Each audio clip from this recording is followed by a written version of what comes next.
No, absolutely. And look at it this way, you weren't in the minority thinking that, because a lot of people were suspect of what the Cowboys did at the running back position.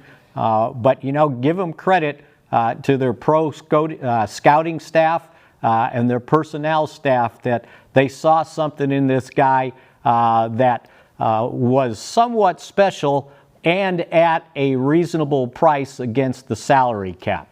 And they brought him in, and, you know, we saw it in training camp. We saw it in the off-season workouts. I'm sitting there going, well, I'm not sure what was going on in Denver the last 2 years after he had suffered that torn ACL in his second season in the NFL. But this guy looks like he's got something. And it looked like he had something in training camp, and then you're sitting there going, well, they're not tackling, right? And then he doesn't play in a preseason game, so not many people got to see what we saw out in Oxnard.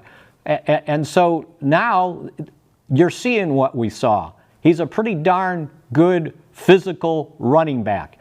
He's got a little swivel into the hole. He can make people miss. Now, he may not have the great speed that everybody's looking for, but it's good enough, right? And to go out there and rush for 135 yards behind a makeshift offensive line, I thought was a phenomenal performance. And if you look at it this way, he's got 5 rushing touchdowns already this season.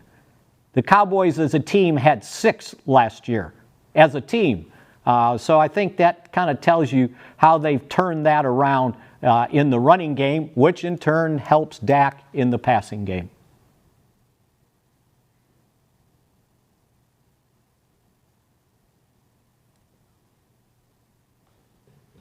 You know, I think this coaching staff, the offensive line coaches, certainly deserve big credit for having their guys ready to play at that level. You know, usually in the NFL, if you can find 5 credible offensive linemen to start, you're doing well. And you get lucky if you have a backup or 2. But the Cowboys sent 4 backups out there and played at a high level. There was a reason why Brian Schottenheimer hired Clayton Adams as his offensive coordinator. Adams made his bones in the NFL as an offensive line coach. And then they hired an offensive line coach in Connor Riley. And so Schottenheimer's hires were intentional because he said, we got to be able to run the football. We got to be able to run it effectively. And so far, they have been able to do that. And I just think it helps things, especially when you go on the road. Okay, thanks. Talk to you next week.